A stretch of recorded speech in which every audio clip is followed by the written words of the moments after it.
निश्चितच जिल्ह्यातल्या सडलेल्या आरोग्य यंत्रणेच्या बाबतीमध्ये माझ्या तीव्र स्वरूपाच्या गंभीर भावना त्या ठिकाणी आहेत।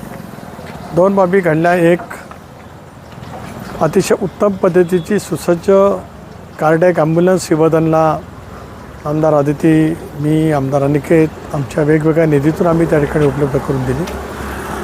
माहिती घेतली असताना 15 दिवसापूर्वी कार्डियक ॲम्ब्युलन्सचा पाटा तुटला आणि आज का काल एका अशाच हृदयविकाराचा झटका आलेल्या पेशंटला कार्डियक ॲम्ब्युलन्स न मिळाल्यामुळे त्याचा दुर्दैवी मृत्यू झाला। आरोग्य अधिकाऱ्यांच्या वरती कडक कारवाई करावी।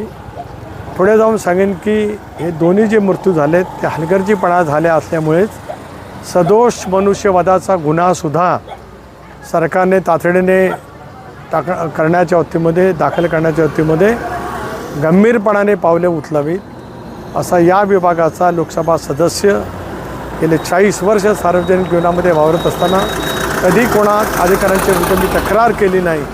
पण याचा अर्थ बेगुमानपणाने वागणारे आरोग्य अधिकारी असतील तर या सडलेल्या यंत्रणेच्या विरोधामध्ये तातडीने कारवाई झाली पाहिजे अशी माझी मागणी आहे।